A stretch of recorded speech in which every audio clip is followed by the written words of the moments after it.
ठाकरेंची भेट घेतली, काय नक्की चर्चा झाली, काय सांगा? खरं म्हणजे मला जास्त बोलता येणार नाही आहे.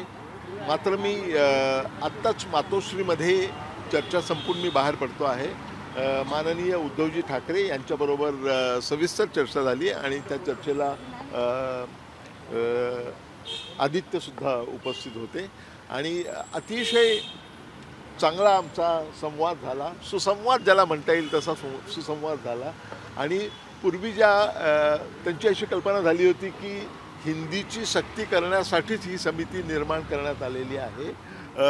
तसं काही नाही याची मी त्यांना ग्वाही दिली आणि त्यांचा हाच आग्रह आहे की हिंदी असायला हरकत नाही, परंतु कधीही हिंदीची पहिलीपासून सक्ती असता कामा नये.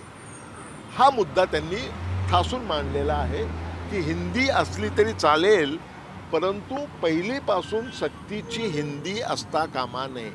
या अनुषंगानं त्रिभाषा धोरणावर आणि इतर शालेय शिक्षणाच्या इतर अनेक बाबींवर आमची विस्तृत चर्चा झाली. अतिशय चांगला संवाद झाला आणि मी अतिशय समाधानी आहे. आणि यानंतर आजच दुपारी आम्ही नाशिकला जाणार आहोत. नाशिकला उद्या दिवसभर आम्ही जनमताचा आदर राखून त्यांचं समजावून घेणार आहोत. त्याचप्रमाणे परवा नाही 13 म्हणजे उद्या नाशिकमध्ये आणि 13 तारखेला पुण्यामध्ये आम्ही असे संवादाचा आउटरीच ज्याला म्हणतात तो संवादाचा कार्यक्रम घेणार आहोत. त्यातून लोकांची काय भावना आहे, लोकांचे काय प्रश्न आहेत, या बाबतीमध्ये भूमिका काय आहे त्या आम्ही समजावून घ्यायचा प्रयत्न करू. काही गैरसमज होते का हिंदीच्या मुद्द्यामध्ये, तुम्ही दूर केलेत का?